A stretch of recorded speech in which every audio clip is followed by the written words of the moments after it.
በአንድ ወቅት በቪክቶሪያ አይላንድ በሚገኝ ማዕከላዊ ቦታ ናኦሚ አዴሌኬ የምትባል ሴት ትኖር ነበር። ሰው ወደ ተሰበሰበበት ክፍል ውስጥ ስትገባ ሰዎች ስራቸውን ትተው የሚያፈጡባት አይነት ሴት ናት።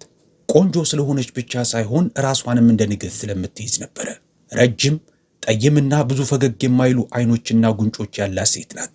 ናኦሚ የዲዛይነር ልብሶችን የምትለብስና አንዴ የለበሰችውንም ደግማ የማትለብስ ሀብታም ሴት ናት። ዙሪያዋ በጠባቂዎች በሚከበብ ነጭ ህንፃ ቤት ውስጥ ነው የምትኖረው። የቤቱ የብረት በርም ለእንግዶች ተከፍቶ አያውቅም። ሰዎች ልብ የሌላት ጨካኝ ናት ይሏታል። ቤተሰብ የላትም፣ ጓደኞችም የሏትም። የምታምነው ማንም ሰው የላትም፣ ገንዘብ ብቻ። ግን ጉዳዩ እነሱ እንደሚሉት አይደለም። የናኦሚ ዓለም የተቀየረው ባሏ ከጥቂት ወራቶች በፊት ከሞተ በኋላ ነው። ልጅም አልወለዱም። ከዛ ጊዜ ጀምሮ ህይወቷ መስራት፣ መጓዝ፣ ወደ ቤት መምጣት፣ ወደ ዝምታው መጥለቅ ብቻ ሆኗል። አንድ ጓደኛ ብቻ አለቻት፣ ሚሼል። ከልጅነታቸው ጀምሮ ትልቅ ደጋፊዋ ናት። ግን ይህ አኗኗሯ አሁን ሊለወጥ ነው። ከመቀጠላችን በፊት ለቻናሉ አዲስ የሆናችሁ ቻናሉን ሰብስክራይብ እና ቪዲዮንም ላይክ ያድርጉ። ከየት ሆናችሁ እንደምትከታተሉንም በኮሜንት ላይ ጻፉልን። በአንድ እድለኛ ከሰዓት ናኦሚ በጥቁር ሬንጅ ሮቨሯ ኋላ ተቀምጣ የወለደች ጓደኛዋን ሚሼልን ጠይቃ ወደ ቤት እየተመለሰች ነበረ። ሹፌሯ ማቲው በትራፊኩ መሃል ቀስ እያለ እያዘገመ ነው። በስፖኬው ተመለከተና እመቤት አቋራጭ መንገድ ሊያዝ እንዴ? ይህ ትራፊክ እስከ ማታ ድረስ ሊያዘገየን ይችላል አላት። መጀመሪያ አልመለሰችለትም። በሐሳብ ጠፍታ ነበረ። የጓደኛዋን ሚሼልን ልጅ ባቀፈች ጊዜ እናት የመሆን ህልሟ ገርሽቶባት ኑሮ በሐሳብ ጥፍት ትብላለች። ከዛም በአዙምቦ መንገድ ሄድ፣ 2 ሰዓት ቢወስድብኝም ደንታ የለኝም አለችው። እሺ እመቤት አለ ማቲው። ከዛም መሪውን አዞረ። ቀጥሎ መኪናው ቆመ። ከፊት ያለው የትራፊክ መብራት ቀይ ያሳየ። ማቲው ስለ ትራፊክ መጨናነቁ ሐሳብ ሊሰጥ ሲል ናኦሚ ራሷን ቀና አደረገችና ምንድነው ያ አለች። ማቲውም ተመለከተ። ምን እመቤት አለ። እዛ ከፖሉ አጠገብ ያለችዋ ሴት። ማቲው ፊቱን አዙሮ ከመንገዱ አጠገብ ባዶ እግሯን 2 ልጆችን ታቅፋ እንደ እብድ የለበሰች ሴትን ተመለከተ። ልጆቹ በቡትቶ ልብስ ተጠቅልለዋል። ልብሳቸውም ቆሽሿል። የልጆቹ ለቅሶ በመስተዋቱ ውስጥ እንኳ ይሰማል። ልጆቹን ከግለታማው ፀሐይ ለመከላከል ጋዜጣ ይዛለች። ማቲው ፊቱን አኮሳትሮ ይህንን የልመና ዘዴ ሁሌ ነው የሚጠቀሙት፣ አንዳንዶቹ እንደውም ልጆችን ይከራያሉ አላት። ግን ናኦሚ ያዳመጠችው አልነበረም። አይኖቿ በልጆቹ ፊት ላይ ተተክለው ነበር። ስለ ልጆቹ አንዳች ስሜት ደረቷን ወጥሮ ይዟታል። ወደፊት አሰገገች። ጭንቅላቷ ሊገልጽላት ያልቻለውን ነገር ቀርቦ መመልከቱ ሊገልጽላት የሚችል ይመስል። አይናቸው ያልተለመደው ቡናማ የልጆቹ አይኖች ከሟቹ ባሏ አይኖች ጋር የሚያመሳስለው ነገር ነበረ። ይሄ ሊሆን አይችልም ስትል ናኦሚ አሰበች። ምናልባት በሆስፒታል ያየችው ልጅ ሐሳብ ስሜታዊ አድርጓት ሊሆን እንደሚችል ገመተች። ወይም ጭንቅላቷ ጨዋታ እየተጫወተባት እንዳይሆንም ፈራች። ከዛም ሁለተኛው ልጅ ቀና ሲል አይኖቹን አየች። ተመሳሳይ ነበሩ። ልቧ ዘለለ። አቁም፣ መኪናውን አቁም አለች። ሾፌሩ ግራ ቢጋባም ኩርባው ላይ አቁመው። ናኦሚ ከመኪናው ወርዳ የምታቃጥለውን ፀሐይ ችላ ብላ ወደ አቧራማው መንገድ ገባች። ማቲው ዣንጥላ ይዞ ቢከተላትም ናኦሚ ግን ጥላው በፍጥነት ወደ ሴትየዋ ጋር እየሄደች ነበረ። ሴትየዋ ቀና ብላ ተመለከተቻት። ሴትየዋ ፊቷ በፍርሃትና በመደነቅ ተሞልቷል። አልተናገረችም። ማነሽ አንቺ ስትል ናኦሚ ጠየቀቻት። ድምጿ ጠበቅ ያለ ነበረ። ልጆቹን በድጋሚ ተመለከተች። ከዛም ሴትየዋን አየቻት። እኔ አኒታ እባላለሁ አለች። ተንበረከከች ናኦሚ። ያንቺ ልጆች ናቸው? አሁን አለች ልጆቿን አጥብቃ እያቀፈች። የኔ ልጆች ናቸው። አባታችሁ የት ነው? ሴትየዋ ሌላ ቃል ሳትናገር ወደ ሌላ አቅጣጫ ተመለከተች። ልጆቹ ማልቀስ ጀመሩ። ዙሪያቸው በአቧራ ተከበበ። መኪናዎቹ እያለፉ ሲሄዱ ልጆቹ በምግብ እጥረት የተሰቃዩ ይመስላሉ። የናኦሚ አፍ ቢከፈትም ሌላ ምን ማለት እንዳለባት ግን አላወቀችም። አኒታ ልጆቹን የያዘችበት መንገድ የተንኮል አይመስልም። ገንዘብ አልጠየቀችም። እጇንም ለእርዳታ አልዘረጋችም። አልተንቀሳቀሰችም። ናኦሚ ፊቷን ወደ ማቲው በማዞር ወደ ውስጥ አስገባቸው አለች። እመቤት አለ። ወደ መኪናው አስገባቸው አልኩ አለችው። ማቲው ቅዝቅዝ ብሎ ቆሞ ቀረ። ናኦሚ አንባረቀችበት። ቻይነኛ ነው እንደምናገረው? አይ እመቤት። ማቲው ወደ ሴትየዋ ጋር ሲሄድ አኒታ ወደ ኋላ በማፈግፈግ እባክህን እንዳትወስድብኝ፣ እኔ እብድ ሴት አይደለሁም አለችው። ከዛም ናኦሚ እጇን በማንሳት ልንወስድብሽ አይደለም፣ አንቺም ከኛ ጋር አብረሽ ትመጫለሽ። ፖሊሶች ጋር መሄድ አልፈልግም። ፖሊስ ጋር አትሄጂም፣ ቃል እገባልሻለሁ አለቻት። አኒታ አመነታች። ከዛም ቀስ በቀስ እየተጠነቀቀች ወደ መኪናው ተከተለቻት። በሬንጅ ሮቨርስ ውስጥ የኤር ኮንዲሽነሩ መከፈት ልጆቹን ስላቀዘቀዛቸው ማልቀስ አቆሙ። ናኦሚ ልጆቹ ላይ አፍጥጣለች። ብዙም አላወራችም። ማቲው ቀስ አድርጎ መኪናውን እያሽከረከረ ነበረ። ለምን እንደዚህ እንደሚሰማት ከልጆቹም ጋር ምን አይነት ግንኙነት እንዳላት ባታውቅም ስለ አንድ ነገር ግን እርግጠኛ ነበረች። ይህ ስህተት ስላለመሆኑ። ግን ስለ አኒታ ታስባለች። ማናት እቺ ሴት? ልጆቿስ ለምን የባለቤቷን አይነት አይኖች ሊይዙ ቻሉ? ነጭ ቤተ መንግስት የመሰለው ቤቷ መኪናው ደርሶ ቆመ። አኒታ ባለማመን አፏን ከፍታ እዚህ ነው የምትኖሪው? አለች በአድናቆት።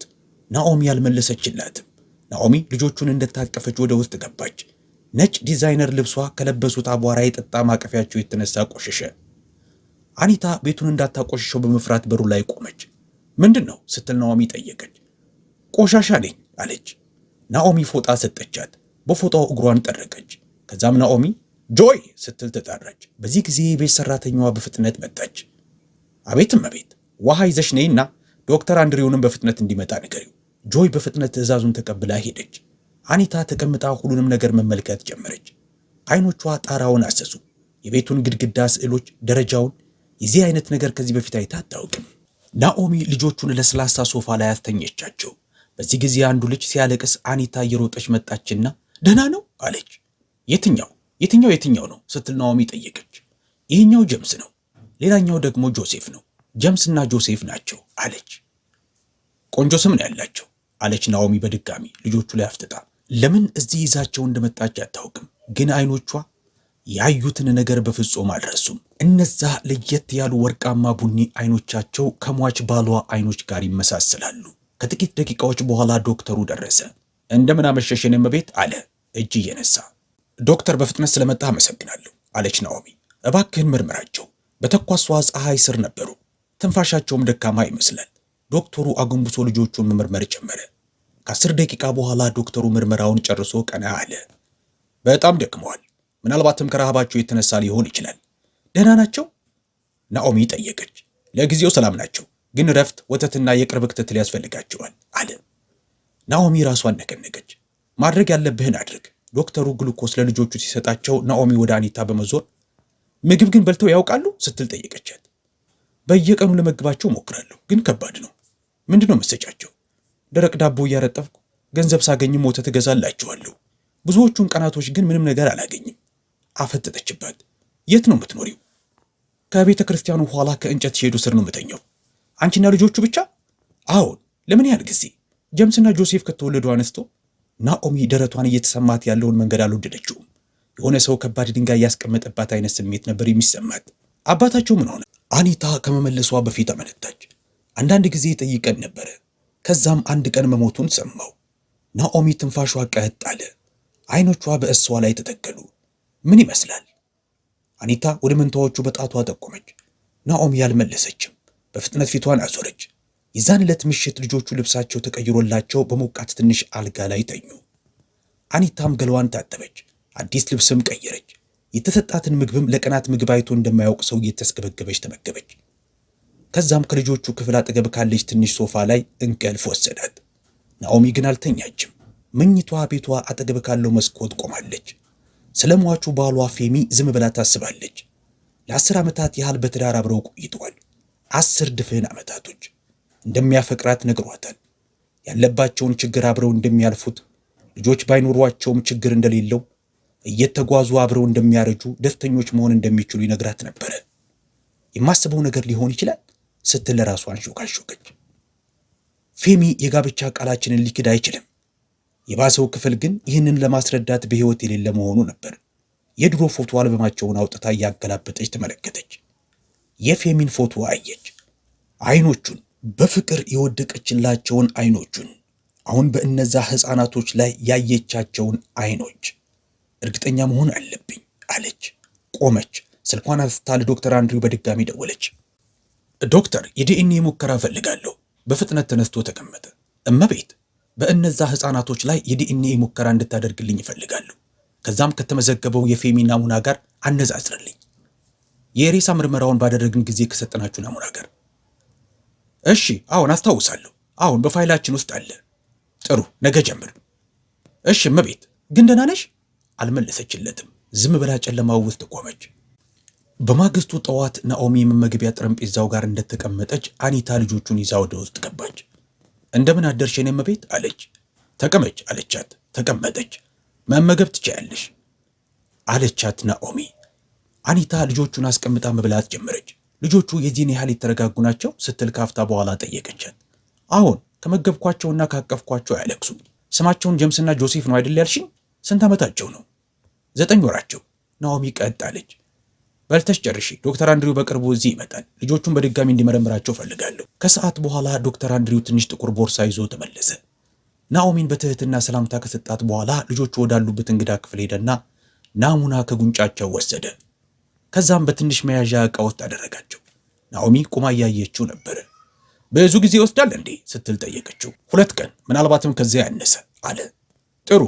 ዶክተር አንድሪው ዕቃዎቹን ሸከፈ። የዲኤንኤ ሙከራ ማድረግ የፈለግሽው ለምንድን ነው መቤት? አልመለሰችለትም። የዛን ዕለት ማታ ወደ ማቹ ባሏ የጥናት ክፍል ገባች። ከሞተ ጀምሮ ያልነካችው ይህንን ክፍሉን ነበረ። ሁሉንም መሳቢያዎች እየከፈተች መረመረች። ከዛም አንድ የእንጨት ሳጥን አገኘች። ከፈተችው። በውስጡ ደብዳቤ አገኘች። የፍቅር ደብዳቤ። ከእሷ የተላከ ሳይሆን ከሌላ ሰው የተላከ ነበረ። ከፈተችው አንዱን። ፌሚ፣ ባለፈው ሳምንት መጨረሻ ስለመጣህ አመሰግናለሁ። ይበልጥ ብትቆይ ደስ ይለኝ ነበረ።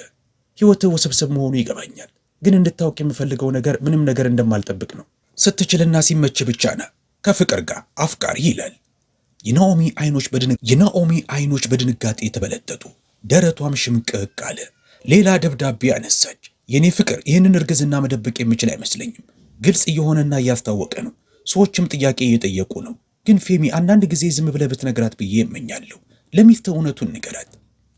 ናኦሚ ሳጥኑን ዘጋችው። እጇ እየተንቀጠቀጠ ነበረ። ከክፍሉ ወጥታ ሄደች። አላለቀሰችም። ቀና ብላ ወደ መኝታ ቤቷ ሄደችና በሩን ቆለፈች። በማግስቱ የዲኤንኤ ውጤቱ ደረሰ። ዶክተር አንድሪው ኤንቨሎፑን ሰጣት።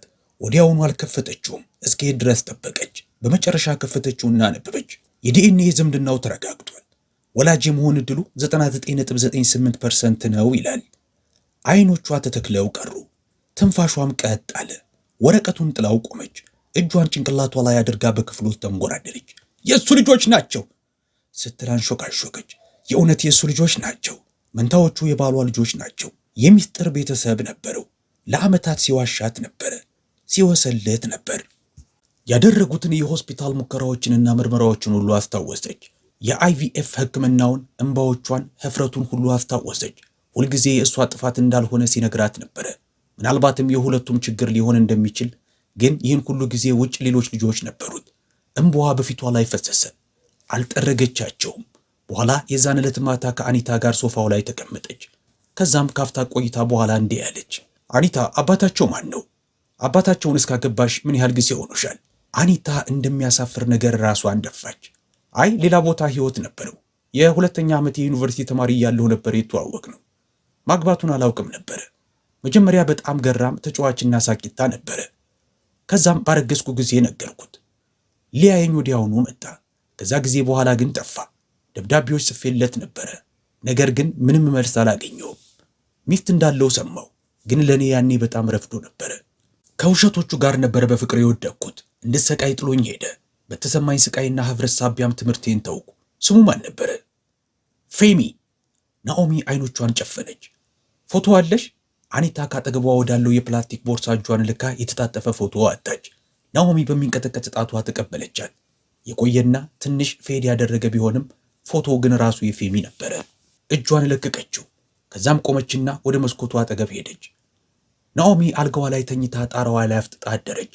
ሰውነቷ ባይንቀሳቀስም ጭንቅላቷ ግን ፍሬን እንደበጠሰ መኪና እየሮጠ ነበረ። የዲኤንኤ ሙከራው ትክክለኛ ነው። ልጆቹ የፌሚ ልጆች ናቸው። አኒታም ቅምጡ ነበረች። በሁሉም ነገር አብሬሽ ነኝ ሲላት የነበረው ሟቹ ባሏ ከአፍንጫዋ ስር ሌላ ህይወት መስርቶ ነበረ። ደረቷን አመማት። ግን ከቁጣዋ ብቻ አይደለም፣ ከክህደቱ፣ ከህፍረቱ። እውነቱ አሁን ፊቷ ላይ ያፈጠጠባት ገሃድ ከመሆኑ በመነጨ ነበረ። ምን እንደምታደርገው አታውቅም። የዛን ዕለት ማታ ናኦሚ አኒታን ልጁን ልታስተኛ ስትሞክር አገኘቻት። ማውራት እንችላለን አለች ናኦሚ። አሁንም ቤት የመንታዎቹ አባት ሌላ ህይወት አለው ያልሽኝን ታስታውሻለሽ? አኒታ በአዎንታ ጭንቅላቷን ነቀነቀች። ያ ሌላ ህይወቱ እኔ ነኝ። እኔ የፌሚ ሚስት ነኝ። የአኒታ አይኖች በድንጋጤ የተበለጠጡ። እመቤት አንቺ የፌሚ ሚስት ነሽ? አዎን ስትል ናኦሚ መለሰች። ፍርሃት ይዟት ወዲያውኑ ከፊት ለፊቷ ተንበረከከች። እንባዎቿ በጉንጮቿ ላይ ፈሰሱ። እመቤት እባክሽ ይቅርታ አድርጊልኝ፣ ባለትዳር መሆኑን አላወቅኩም ነበረ ስትል አለቀሰች። የዋህና ስግብግብ ነበርኩ። ሀብታም መሆኑን እንዳየሁኝ እንድታለል ራሴን አደረግኩ። መጀመሪያ ባለትዳር መሆኑን አላወቅኩም ነበረ። ካረገዝኩ በኋላ ነው የሰማሁት፣ ግን ረፍዶ ነበረ። ያኔ ነበረ ባለትዳር መሆኑን ያወቅኩት። ለልጆቹ ሲል ስለ እኔ እንዲነግርሽ ነግሬው ነበረ፣ ግን ከሱ ሳልሰማ ቆየው። መሞቱን እስከሰማው ድረስ ስለሱ የሰማሁት ምንም ነገር አልነበረም። እባክሽን ይቅርታ አድርጊልኝ። ትዳርሽን ለማፍረስ አስቤ ያደረግኩት ምንም ነገር የለም። በናኦሚ ጉንጮች ላይ እንባዋ ፈሰሰ፣ ግን ወዲያውኑ ጠረገቻቸው። የአንቺ ጥፋት አይደለም አለቻት። የጋብቻ ቃል ኪዳናችንን የሰበርሽው አንቺ አይደለሽም፣ ወይም እነዚህ ምንም የማያውቁ ሕፃናቶች አይደሉም። ይቅርታ አድርጌልሻለሁ። ምግብ ለማግኘት ስትለምኝ ነበረ።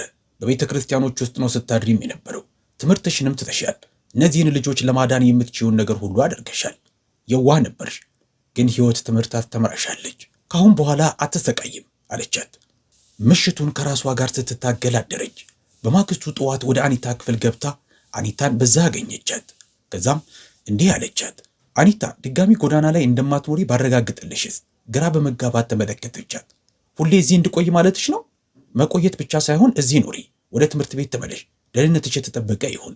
ለምንትዮቹም የተሻለ ተስፋና ስም ስጫቸው። እዚህ እንድኖር ትፈልጊያለሽ? ፍላጎትሽ ከሆነ አልመለሰችም። ከዛም በድንገት በእንባ ተሞላች። ያለፈችባቸውን ችግሮችና መከራዎች አስታወሰች። ናኦሚ ተነስታ ቆመች። ይህንን የማደርገው በልጆችሽ የተነሳ ነው። በአንቺም ላይ ይሁን በእነሱም ላይ ምንም አይነት ጥላቻ የለኝም። ከስህተትሽ እንደምትማሪ ተስፋ አደርጋለሁ አለቻት። እንደ አዴለኬዎች ባሉ ትልቅ ቤተሰቦች ውስጥ ወሬዎች ብዙም ተደብቀው አይቆዩም። ሁሉም ነገር ይናገራል። ጠባቂዎቹ፣ ሹፌሮቹ፣ የቤት ሰራተኞቹ።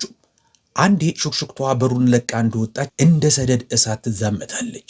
በዚህም በየአካባቢው የጎዳና ሴት ልጅን ወደ ቤት ይዛ መጣች። መንታዎቹ ልጆችም የባሏ ልጆች ናቸው አሉ። እውነት ፌሚ ይህን ሁሉ ዓመት ሲወሰልትባት ነበር የሚለው ዜና ተሰራጨ። በዚህም የፈሩ ስለ አዴሌኬ ኤምፓየር ሀብት ያስጨነቃቸው ሰዎች አንድ እሁድ ዕለት ከሰዓት በጥቁር ኤስዩቪ መጡ። ዋና ጠባቂው ደወለላት መኪናዎቹን ከማሳለፉ በፊት። እመቤት ቺፍ አዴሌኬ ነው ከሁለት የአጎቱ ልጆች ጋር የመጣው፣ አስገባቸው አለችው ቀለል አድርጋ። ቺፍ ዌል የፌሚ ታላቅ ወንድም ጎርናና ድምፅ ያለው ግዙፍ ሰው ሲሆን ሙሉ ዓለም ለእሱ ዕዳ እንዳለባት አድርጎ የማውራት ልማድ አለው። ሁለት ወጣቶችን አስከትሎ ደረቱን ነፍቶ ወደ ውስጥ ገባ። ወደ ሳሎኑ ሲገባ ናኦሚ ያልተነሳችላቸውም። እንደምን አረፈዳችሁ አለች። ቺፍ ዌል ፈገግ አላለም። መነጋገር አለብን። ለእሱ ዓላማ ወደዚህ የመጣችሁ ይመስለኛል። ስለዚህ የሰማነው እውነት ነዋ? ናኦሚ ተመለከተችው። ምኑ ነው እውነት? ቺፍ ዌል አልተቀመጠም። የቤቱ ባለቤት እንደሆነ ነበር የሚንቆራደደው። አንዲት እብድት ሴትን ከልጆቿ ጋር ወደዚህ ቤት ይዘሽ መጣሽ፣ የፌሚ ናቸው የሚባሉ ልጆችን። ናኦሚ ምንም አላለችውም። የቺፍ ዌል አይኖች ጠበቡ። እውነት ነው ወይ? እጇን ወደ ፋይሉ ላከችና ወደፊት አንሸራተተችለት። ራስህ አንብበው። አንስቶ የመጀመሪያውን ገጽ ከፈተው። ከዛም የዲኤንኤ ሪፖርቱን አነበበ። የት ነው ያገኘሻቸው ሲል ጠየቃት። ጎዳና ላይ ምግብ እየለመኑ። ፋይሉን በኃይል አጋጭቶ ጣለው። ከዛም ወደዚህ ቤት ይዘሻቸው መጣሽ እንዲሁ በቀላሉ ሲል አንባረቀ። የፌሚ ልጆች ናቸው። ጣቱን ጠቆመባት። ይህ ማለት ግን የአንቺ ልጆች ናቸው ማለት አይደለም። ናኦሚ ቆመች። በእሱ ደም ስር ውስጥ የሚፈሰው ደም ነው የተሸከሙት። ይህ ማለት ደግሞ የኔንም ግማሽ ተሸክመዋል ማለት ነው። አብሮት የመጣው ሌላኛው ወጣት ወደፊት ተራመደ።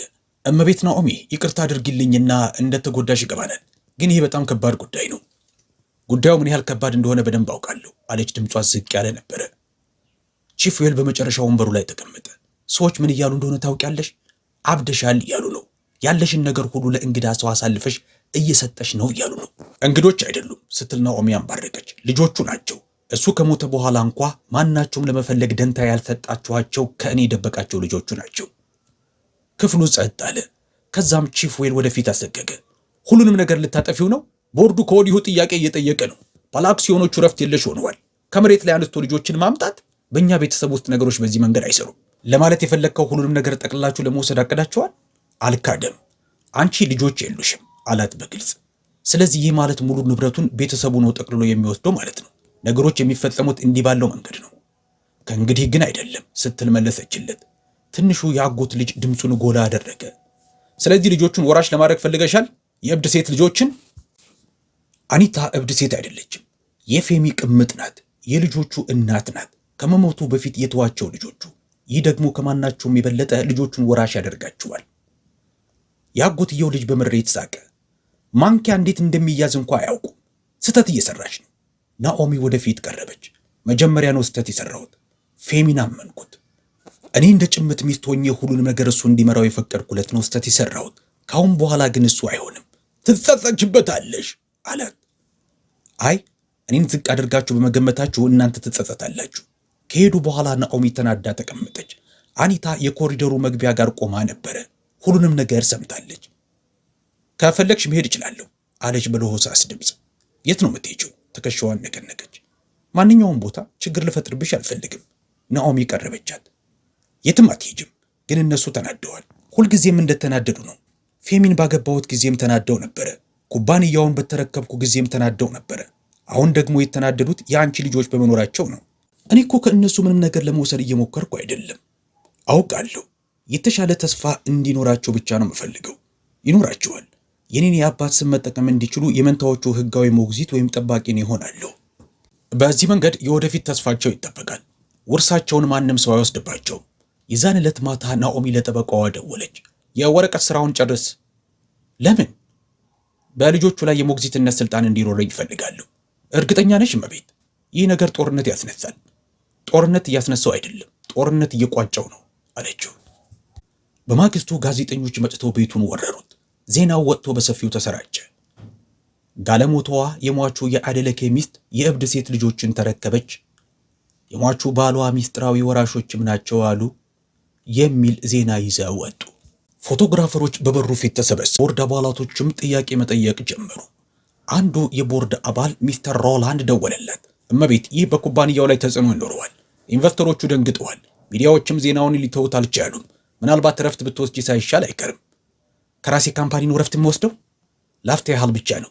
አውሎ ነፋሱ እስኪያልፍ ድረስ ብቻ ነው። በማግስቱ ናኦሚ መታመም ጀመረች። ወደ ቢሮ መሄድ አቆመች። እያንዳንዱ ትንሽ ነገር ያዳክማት ነበረ። ሁሌ መተኛት ብቻ ሆነ። ይህም የፍርድ ቤቱ ጉዳይ የፈጠረብኝ ውጥረት ወይም በአንድ ወቅት በሕይወቷ ጭምር ታምነው የነበረው ሰው የፈጠረባትን ገሃድ መቀበል ከብዷት ሊሆን እንደሚችል ነበር ያሰበችው። ግን ናኦሚ ያላወቀችው ነገር አኒታ በሚስጥር የራሷ ዕቅድ እንደነበራት አላወቀችም። የዛን ዕለት ማታ ውሃ ለማምጣት ከአልጋዋ ተነስታ ሄደች። ወደ ኩሽናው ቀስ እያለች ስትሄድ በመንታዎቹ ክፍል ውስጥ አኒታን ስትስቅ ሰማቻት። አኒታ ከመንትዮቹ ጋር እየተጫወተች መስሏት ነበረ። እየቀረበች ስትሄድ በሩ ጋር ደርሳ ቆመች። በዚህ ጊዜ ነበረ አኒታ እንዲህ ስትል የሰማች። በቅርቡ ትሰናበታለች። ክኒኖቹ ቀስ በቀስ ስራቸውን እየሰሩ ነው። የፍርድ ቤት ቀጠሮ ቀን ድረስ እንኳን አትቆይም። አሁን የቀናቶች ጊዜ ብቻ ነው የቀራት። አንዴ እርሷ እንደሞተች ሁሉም ነገር የኛ ይሆናል። ቀኑ ከመድረሱ በፊት ክኒኖቹን መስጠትሽን ብቻ እንዳትረቺ። ወዲያውኑ ፍርሃት ናኦሚን ተቆጣጠራት። የሰማችውን ነገር ማመን አልቻለችም። የሰራ አካላቷ ቀዘቀዘ። ደሟ ሲቀዘቅዝ ተሰማት። ጣቷ ተንቀጠቀጠ። እንባ አይኖቿን ሞላው። ጆሮዋን ወደ በሩ አስጠጋች። የተባለውን ነገር በስተት ሰምቼ እንዳይሆን በሚል ተስፋ። ከዛም የወንድ ድምፅ ተሰማት። የምታውቀው ሰው ድምፅ ነበረ፣ ለስላሳ። አትጨነቂ አለ ሰውየው። እሷ ስትሞት እንደ ንግሥት መንከባከብ ማለት ምን ማለት እንደሆነ ታውቂዋለሽ። ፌሚ እንዳበሳጭሽ ያውቃለሁ። እኔ ግን አላበሳጭሽም። ካየውሽ ቀን ጀምሮ እኔና አንቺ አንድ ላይ መሆን እንዳለብን አውቄ ነበረ። አኒታ በድጋሚ ሳቀች። ጅል መስያታለሁ፣ ግን ከእሷ 10 እጥፍ የበለጥኩ ብልህ መሆኔን አሳያታለሁ። የአባት ስም ለመስጠት በሚል ልጆቼን ከኔ ነጥቃው መውሰድ ትፈልጋለች። እኔ መሃን እንድትሆን የጠየቅኳት ይመስል እኔ እናንተ ስንጋባ የኔም ስም ሚስስ አደለኬ ይሆናል ብላ ሳቀች። ጥሩ አለ ድምፁ። የሰርግ ቀሚስሽን ከወዲሁ መምረጥ እንደጀመርሽ ተስፋ አደርጋለሁ። ናኦሚ የሰማችውን ሁሉ ማመን አቃታት። አኒታ እርሷን ለመግደል ከሟች ባሏ ቤተሰብ ጋር በመሆን እያሴረችባት ነው። ከማን ጋር እንደሆነ ግን የምታውቀው ነገር የለም። ልትረዳት የሞከረቻት ሴት ለድንገተኛ መታመሟ ምክንያት ሆናለች። ሰሞኑን ሲያዳክማት የነበረው በሲስተሟ ውስጥ ያለው መርዝ ነበረ። ቀስ በቀስ ስትመርዛት የነበረው ደግሞ አኒታ ነበረች። ፊቷን አዙራ ወደ ምድር ቤቱ ሮጠች። የት እንደምትሄድ አላወቀችም። ጭንቅላቷን እያዞራት ነው። ለመተንፈስ ስትታገል እይቷ ብዥ አለባት። ለራሷም አምላኬ እባክህን እንድሞት አታድርገኝ ስትል አንሾካሾከች። ሹፌሩ ማቲ ወዳለበት የወንዶቹ ክፍል እየሮጠች ሄደች። በፍጥነት ወደ ሆስፒታል ይዟት እንዲሄድ ጠየቀችው። ልቧ በብርቱ እየመታ ነበረ። መርዙ ሲስተሟን ቀስ በቀስ እየዘጋው ነው። መኪናው የሆስፒታሉ በር ውስጥ እንደገባ ማቲው ዘለለ። እርዱኝ ሲል ጮኸ። እባካችሁ የሰው ያለ እርዱኝ፣ ትንፋሽ እያጠራት ነው። ዶክተሮችና ነርሶች አልጋ ይዘው እየተጣደፉ መጡ። መኪናውን ከፍተው ናኦሚን ቀስ አድርገው አወጧት። እባክህን ዶክተር አድናት አለ ማቲው። ድምፁ በፍርሃት እየተንቀጠቀጠ ነበር። ከጥቂት ደቂቃዎች በኋላ ማቲው በውጥረት እየጠበቀ ሳለ ዶክተሩ ወደ ውጭ መጣ። እንዴት ናት ዶክተር? ደህና ናት አለው። ግን ሁኔታዋ ጥሩ አይደለም። ልቧ ደክሟል፣ ትንፋሿም ዘገምተኛ ነው። መርዙ ሲስተሟ ውስጥ ገብቷል። መርዝ ሲል ማቲው ጮኸ። በእመቤት ናኦሚ ላይ ማን የዚህ አይነት ተግባር ይፈጽማል? እርሱን እናጣራለን አለ ዶክተር አንድሪው። ለአሁኑ እንድታገግም ብቻ እንጸልይ። ከሰዓታቶች በኋላ የናኦሚ አይኖች ተገለጡ። እንባዋ በፊቷ ላይ ፈሰሰ። ለመናገር ሞከረች፣ ግን ከንፈሯ ደርቆና እሷም ተዳክማ ነበረ። እባክሽን አለች ለነርሷ፣ ዶክተር አንድሪውን ጥሪልኝ። ዶክተሩ ወደ ውስጥ ገብቶ ከአጠገቧ ተቀመጠ። ከዛም በለሆሳስ ድምፅ እመቤት አናግሪኝ፣ ምንድን ነው የእውነት የተፈጠረው? ዶክተር የሆነ ሰው ሊገድለኝ እየሞከረ ነው። የአንድሪው አይኖች በድንጋጤ የተበለጠጡ። ሊገድልሽ? የዚህ አይነት ነገር ማን ነው የሚያደርገው? ናኦሚ ፊቷን አዞረች። እጇ እየተንቀጠቀጠ ነው። አኒታ ናት ከነ ልጆቿ ከጎዳና ላይ ያነሳዋት ሴት እኔን ለመግደል ከፌሚ ቤተሰብ ጋር በመሆን እያሴረች ነው፣ ኩባንያውንና ንብረቶቹን መውሰድ እንዲችሉ። ዶክተር አንድሪው ቀሰቀሰ። አኒታ ሲል በድንጋጤ ጠየቀ። እርግጠኛ ነሽ? ናኦሚ ራሷን በትንሹ ነቀነቀች። በራሴው ጆሮዬን የሰማሁት አለች በደከመው ድምፅ። ከሆነ ወንድ ጋር በስልክ እያወራች ነበረ። አኒታ ሻይን ሁልጊዜ ጠዋት ትመርዘው ነበረ። እመቤት ናኦሚ አለ በለሆሳስ ድምፅ። እያልሽኝ ያለሽው ይህ የታቀደበት ግድያ ነው? አዎን ዶክተር አንድሪው፣ እቅድ ነው፣ ግን ማስረጃ ስለሌለኝ ማረጋገጥ አልችልም። ማስረጃ ያስፈልገኛል። ሌላ በዚህ ውስጥ የማን እጅ እንዳለበት ማወቅ ፈልጋለሁ። ከዛም ሁሉንም ነገር ሊያሳጣት የሚችል አንድ እብድ ሐሳብ ወደ ናኦሚ ጭንቅላት መጣ። ወደ ዶክተር አንድሪው ዞረችና ዶክተር ሞቴን እንዳስመስል እርዳኝ። ዶክተር አንድሪው ደንግጦ አፈጠጠባት። ምን እመቤት? እሱን ማድረግ በጣም አደገኛ ነው አውቃለሁ፣ ግን ብቸኛው መንገድ ይሄ ነው። እንደ ሞትኩ ካሰቡ ይረጋጋሉ፣ ራሳቸውንም ያጋልጣሉ። እኔም በመጨረሻ ከስቃይ ኋላ ያለውን ፊት ያለው። የእውነት እሱን ከሆነ የምትፈልጊው እናደርገዋለን አለ በለሆሳስ ድምፅ። እንግዲህ ሁሉንም ሰው ያስደነገጠው እቅድ ጥንስስ እንዲህ ተጀመረ። ናኦሚ ሞተች የሚለው ዜና በጋዜጣ ላይ ይወጣል። ዓለምም ይህንን አምኖ ይቀበላል። ዶክተር አንድሪው አንድ ብልቃጥ ይዞ ካጠገቧ ቆመ። ይህ መድኃኒት የልብ ምትሽን ዝግ ያደርገዋል፣ ሰውነትሽንም ያቀዘቅዘዋል፣ ቆዳሽንም ያገረጥዋል፣ አተነፋፈስሽንም ሊያቆመው ይደርሳል። የሞትሽ ትመስልያለሽ፣ ግን በሕይወት ትቆያለሽ። ናኦሚ ራሷን ነቀነቀች። ፍንክች አላለችም። ወስና ጨርሳለች። ሕይወቷን ሙሉ ለሰዎች እምነቷንና ፍቅሯን ሰጥታለች። በምላሹ ግን ክህደት ነበር የገጠማት። መጀመሪያ ፌሚ፣ አሁን ደግሞ አኒታ። አድርገው ዶክተር። ዶክተር አንድሪው አንዴ ለመጨረሻ ጊዜ አያትና መርፌውን በክንዷ ውስጥ አስገባው። ቀዝቃዛው ፈሳሽ በደም ስሯ ውስጥ ገባ። እይታዋ ብዥ አለ። ሰውነቷን መደንዘዝ ጀመረ። የልብ ትርታዋም ዝግ እያለ መሄድ ጀመረ። ተጋደሚ አላት ዶክተሩ ዝቅ ባለ ድምፅ። ከንፈሯ ደረቀ፣ ሰውነቷም ቀዘቀዘ። ከዛም ዶክተር አንድሪው ለማቲው ወደ ቤት ሄዶ ቤት ውስጥ ላሉት ሰዎች እመቤት ናኦሚ መሞቷን እንዲነግራቸው አዘዘው። በአንድ ሰዓት ውስጥ ዜናው ሁሉም ቦታ ተዳረሰ። ሕንፃዋ በጋዜጠኞች ተሞላ። ሰራተኞቿ አለቀሱ። አኒታ እየተጣደፈች ወደ ሆስፒታሉ ሄደች። ጮኸች። ጠላቶች ተሳካላቸው በማለት ጮኸች። ድርጊቷን ላየው ሰው ጻድቅ ነበር የምትመስለው። በትልቅ ስቃይ ውስጥ እንዳለ እየዬ ብላ አለቀሰች። ቀርቦ ላያት ግን ፊቷ ልትደብቀው በምትሞክረው ፈገግታ ተሞልቶ ነበረ። ከጥቂት ደቂቃዎች በኋላ ዶክተር አንድሪው ከክፍሉ ወጥቶ ሄደ። ወዲያውኑ ለሰውየው ደወለች። እንኳን ደስ ያለህ የኔ ውድ፣ አብቅቷል። ሁሉም ነገር የኛ ሆኗል። ናኦሚ ድምፃቸውን ትሰማለች። ልቧ በብርቱ እየመታ ነበረ፣ ምንም እንኳ ሰውነቷ ባይንቀሳቀስም። በመጨረሻ አለች አኒታ ወደ እርሷ ቀርባት፣ ሁሉንም ነገር በእጃችን ማስገባት እንችላለን። ፈገግ አለች። ይህንን ማመን አቅቶኛል። ከእንግዲህ መደበቅ አያስፈልግንም። ናኦሚ መጮህ ፈልጋ ነበረ፣ ግን አልቻለችም። አኒታ ወደ ካደቻት ሴት ፊት ቀርባ እንዲህ ስትል አንሾካሾከች። ከኒኑ በደንብ ሰርቷል፣ እንደሚሰራ እኮ ነግሬሽ ነበረ አለ አኪን። የፌሚ የአጎት ልጅ አኪን ነበረ እና ከጎዳና ላይ ያደነቻት ሴት። ሁለቱም መልካቸውን የቀየሩ ጭራቆች ነበሩ። አንተ በመጨረሻ ወደ ሕንፃው መጥተህ ከእኔ ጋር እስከምትኖር መጠበቅ አቅቶኛል። አኒታ ተፍለቀለቀች። ያስቃል አይደል? ናኦሚ የዚህን ያህል ጅል መሆኗ። ሁልጊዜም ደግ፣ ሁልጊዜም ሰጪ ናት። ይህ እንደሚመጣ አላየችም። አኪን ሳቀ። በጣም ስስ ነበረች። አሁን ተሰናብታለች። ከአንሶላው ስር ናኦሚ እጆቿን አጥብቃ ይዛ ተንገበገበች። አይኖቿ እሳት ሞሉ። አሁን እውነቱን ራሷ አይተዋለች። ይህንን ሁሉ ጊዜ አኒታ ተለውጣለች ብላ ስታሰብ ነበረ። ግን ስግብግብነትና ቅናት አሁንም በልቧ ውስጥ ተቀብሮ ነበረ። ከሄደች በኋላ ዶክተር አንድሪውና ሹፌሯ ማቴው ወደ ውስጥ ገቡ። ቀሰቀሳት፣ ነቃች። ሁሉንም በቪዲዮ አስቀርተኸዋል ስትል ናኦሚ ጠየቀች። አሁንም ቤት ጥሩ። ምንም የማታውቅ ንጹሕ ሴት መስላኝ ነበረ። እባብ እንደሆነች አላወቅኩም ነበር። ሙሉ ንብረቴን ለልጆቿ የተናዘዝኩት የተሻለ የወደፊት ተስፋ እንዲኖራቸውና ጎዳና ላይ እንዳያድሩ በማሰብ ነበር። በፈንታው ግን እሷ ከሟች ባሌ የአጎት ልጅ ጋር እኔን ለመግደል አሴረች። መልካምነቴን እንደ ድክመት ቆጠሩት። ሁሉም ማስረጃ አለሽ። የሚያስፈልግሽ አሁን ቀጥለሽ ምን ለማድረግ ነው ያሰብሽው? ዶክተር አንድሪው ጠየቀ። ማቴው ለጠበቃዬ እንድትደውልለት ፈልጋለሁ። ለጠበቃ ፌስተስ አሁኑኑ ነገሮችን የምናስተካክልበት ሰዓት ነው። ከሳምንት በኋላ በናኦሚ ህንፃ ውስጥ አኪንና አኒታ ምርጡን ህይወታቸውን እየኖሩ ነበረ። የናኦሚን ፎቶዎች ሁሉ አውርደው በራሳቸው ተኩት። አሁን ኃላፊዎቹ እኛ ነን ሲሉ አከበሩት። ፍርድ ቤቱ በክስ መስሚያው ዕለት በሰው ተጨናንቆ ነበረ። አኒታ ዘመናዊ ቀይ ቀሚስ እና ሂል ጫማ አድርጋ ከኋላ አኪንን አስከትላ ገባች። እቅዳቸው ኬዙን ማዘጋት ነበረ። ናኦሚ ስለሞተች ንብረቱም ቀድሞውንም ለልጆቹ በኑዛዜ ስለተሰጠ ማለት ነው። ዳኛው ከተሰየመ በኋላ የናኦሚ ጠበቃ ቆመ። ክቡር ዳኛ፣ ከመቀጠላችን በፊት ምስክር መጥራት ትፈልጋለሁ። ናኦሚ አንጸባራቂ ኮከብ መስላ ፍርድ ቤቱ መሃል ቆመች። ክፍሉ ጸጥ ረጭ አለ። ዳኛዎቹ ተያዩ። ሁሉም ማመን አቃታቸው። ይቺ ናኦሚ አዴሌኬ አይደለችም እንዴ? ወይስ መንፈሷ ነው አሉ ታዳሚዎቹ። አሁን እኔ ነኝ፣ በሕይወት አለው። የአኒታ ትንፋሽ ተቋረጠ። በፍርሃት ቀጥ አለ። አይኖቿን ማመን አልቻለችም። አይ ይሄ ሊሆን አይችልም፣ መንፈሷ ነው። ሆስፒታል ውስጥ ሬሷን አይቻለሁ።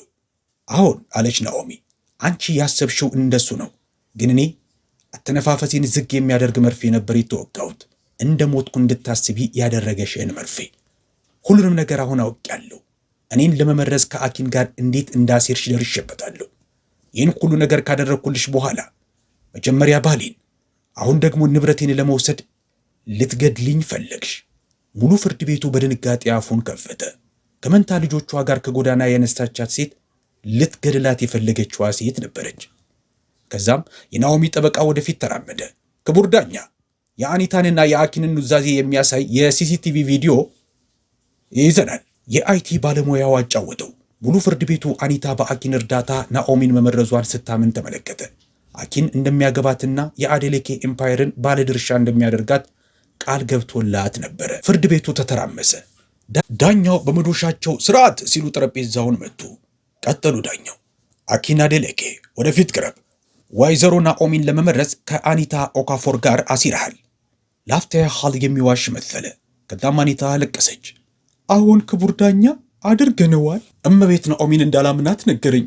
የወንድሙን ንብረቶች ለመጠቅለል እየተጠቀመችብኝ እንደሆነ ነገረኝ። በፈንታው እሱን ካገባሁት ከሟች ወንድሙ ልጆች ስለወለድኩ የሙሉ ንብረቱ ኃላፊ እንደመሆን አስረዳኝ። ፍርድ ቤቱ በጉርምርምታ ተሞላ። አንዳንዶች በሲቃ ሲተነፍሱ፣ ሌሎቹ ተራገሙ። ናኦሚ እግሯ ተብረክርኮ ልትወድቅ ደርሳ ነበረ፣ ግን ጠበቃዋ ያዛት። እንባዋ በጉንጮቿ ላይ ፈሰሰ። እርግጠኛ አልነበረችም ለምን እንደምታለቅስ። ከተሰማት ፋታ ይሆን ወይም እውነቱ በመጨረሻ በመውጣቱ አላወቀችም። ዳኛው ውሳኔያቸውን አሳለፉ። ፍርድ ቤቱ አኒታ ኦካፎርንና አኪን አዴሌኬን ግድያ ለመፈጸም በማሴር ወንጀል ጥፋተኛ ሆነው አግኝቷቸዋል። ስለሆነም ሁለታቸውም አመክሮ የማግኘት ዕድል በሌለው ዕድሜ የፍታሽ እስር እንድትታሰሩ ሲል ፍርድ ቤቱ ወስኗል። መንታዎቹን በተመለከተ ሚስስ ናኦሚ አዴሌኬ ሕጋዊ ሞግዚታቸው ጠባቂያቸው ሆና ትቀጥላለች። የሟች ባሏ ልጆች እንደመሆናቸው መዶሻው ግው ግው ግው አለ። ናኦሚ ተንበርክካ በፋታ ስሜት አለቀሰች። ወደ ሕንፃው ስትመለስ ቀጥታ ወደ መንትዮቹ ልጆች ክፍል ሄደች። አንስታ አቀፈቻቸው። እናንተ ፌሚን ወይም እናታችሁን አይደላችሁም። ፈጣሪ የራሴን ልጆች አልሰጠኝም፣ ግን ከእናንተ ጋር እንድገናኝ አድርጎኛል። ስለዚህ እንደ ራሴ ልጅ አድርጌ እንደማሳድጋችሁ ቃል እገባለሁ። ክፋት ለጊዜው ቢሳካለትም በመጨረሻ የሚያሸንፈው ግን እውነት ነው። ደግ ሁኑ፣ ግን ፍቅር የሰዎችን እውነተኛ ዓላማ ከማየት እንዲያወራችሁ አትፍቀዱ። አምላክ ሁልጊዜም ለየዋሆቹ ለንጹሖቹ ይፋለማል፣ ሁሉም ሰው ቢነሳባቸውም እንኳ። እናንተ በናኦሚ ቦታ ብትሆኑ ምን ታደርጉ ነበረ? ናኦሚ እናታቸው ይህን ሁሉ ነገር ከፈጸመችባት በኋላ ልጆቹን ወደ ሕፃናት ማሳደጊያ ነበር መላክ የነበረባት ብላችሁ ታስባላችሁ? ሐሳባችሁን በኮሜንት ላይ አጋሩን። ይህ ታሪክ ልባችሁን ከነካውን ቪዲዮውን ላይክ አድርጉ፣ ለወዳጅ ዘመዶቻችሁም ሼር አድርጉት። ልብን ለሚነኩና እውነተኛ የህይወት ትምህርቶችን ለሚያስተምሩ የበለጡ ታሪኮች ቻናሉን ሰብስክራይብ አድርጉ። ከጨረሳችሁትም ጨርሰናል በማለት ጻፉልን። በሌላ ቪዲዮ እስከምንገናኝ መልካም ጊዜ፣ ሰላም ቆዩን።